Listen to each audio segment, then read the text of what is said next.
గతంలో గత 2019 నుంచి 24 వరకు కూడా ఓకే. జగన్మోహన్ రెడ్డి గారి పరిపాలనలో మహిళల మీద జరిగిన అరాచకాలు గాని, లేకపోతే ఇదే గుంటూరులో రమ్యని దారుణంగా పొడిచి చంపిన ఘటనలు గాని, ఏదైతే నేను ఒక యాక్ట్ తీసుకొస్తున్నాను, నేను ఒక ప్రత్యేకమైన యాప్ తీసుకొస్తున్నాను, గన్ అంటే జగన్లోనే గన్ ఉంది, గన్ ఎమ్మటే చేస్తామని చెప్పుకున్న ప్రగల్భాలు కానీ, ఆ స్టేట్మెంట్లు కానీ, ఇవన్నీ ఒక ఎత్తి అయితే మీరు గతంలో ఒక పార్టీకి సంబంధించి మహిళా అధ్యక్షురాలుగా కూడా పనిచేస్తున్నారు.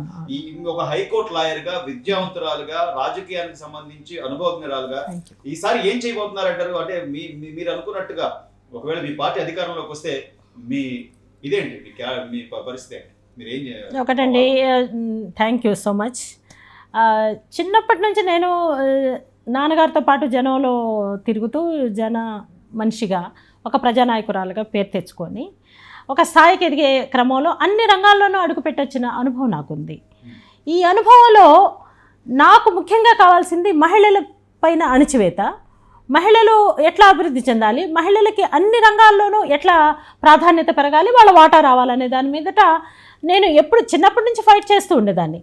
కాబట్టి ఏంటంటే రేపు 33% ఏదైతే మనం రెజల్యూషన్ పాస్ చేసుకున్నామో అది కరెక్ట్గా ఇంప్లిమెంట్ కావాలి, కరెక్ట్ పర్సన్స్తో ఇంప్లిమెంట్ కావాలి, దాన్ని పూర్తి చేయాలి. కాబట్టి ఎవరు పడితే వాళ్ళకి ఆడవాళ్ళకి ఇచ్చేసేసి ఇప్పుడున్నటువంటి సిట్టింగ్ ఎమ్మెల్యేలు, ఎంపీలు వాళ్ళ భార్యలు వంటగదిలో నుంచి సడన్గా వచ్చేసేసి ఆ స్థానాలను భర్తీ చేస్తే మళ్ళీ పెనం మీద నుంచి పొయ్యిలో పడ్డట్టు అవుతుంది. అందుకని ఏంటంటే నేను ఒక మహిళగా మహిళల రక్షణ కోసం ఏవైతే చట్టాలు ఉన్నాయో ఆ చట్టాలని కాపాడటం కోసం ప్రభుత్వ అనుబంధ సంస్థలు ఏవైతే ఉన్నాయో, నామినేటెడ్ పదవుల్లో ఉమెన్ కమిషన్ ఉంది. ఉమెన్ కమిషన్ కంప్లీట్లీ డెడ్, అసలు అది ఉందని ఎవరికి తెలీదు.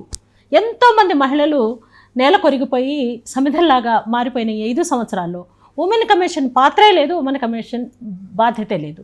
కాబట్టి ఏంటంటే అలాంటి బాధ్యత మాలాంటి వాళ్ళకి ఇస్తే, నేను ఐఎమ్ ఏ లాయర్, నేను I been into social movements, feminist మూమెంట్స్లో ఉన్నాను, అనేక రకాల బ్యాక్వర్డ్ కమ్యూనిటీస్ వాళ్ళ రైట్స్ కోసం పోరాడిన పోరాటాల్లో ఉన్నాను. అలాగే తెలుగుదేశం కోసం ఒక డికేడ్ నుండి అసలు పార్టీని భుజస్కంధాల మీద పెట్టుకొని పోషించిన సందర్భం ఉంది. కాబట్టి అట్లా ఎంతోమంది కోట్లాది మంది కార్యకర్తలు కూడా క్యాడరే నిలబెట్టిందండి, పార్టీని క్యాడర్ నిలబెట్టింది. ఈరోజు ప్రజాస్వామ్యాన్ని క్యాడరే కాపాడుకుంది. సో అందులో నేను కూడా భాగస్వామిని. కాబట్టి I'm very much proud of my self that I never taken the U turn. నేను ఐ వర్క్డ్ ఫర్ పెమ్మసాని గారు, ఇక్కడ ఎంపీ పెమ్మసాని చంద్రశేఖర్ గారు ఎంపీగా పోటీ చేసిన ఈ నియోజకవర్గంలో 6 నియోజకవర్గాల్లో చాలా విగరస్గా వర్క్ చేయడం జరిగింది.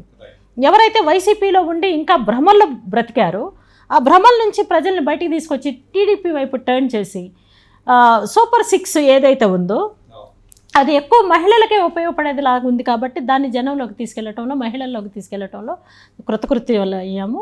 కాబట్టి ఏంటంటే మహిళా కమిషన్ చైర్పర్సన్ లాంటి పోస్టులు నాలాంటి వాళ్ళకి ఇస్తే దానికి ఒక అందం, చందం, దాని చట్టబద్ధతని చక్కగా ఇంప్లిమెంట్ చేయగలటం అనేది జరుగుతుందని నేను భావిస్తున్నాను.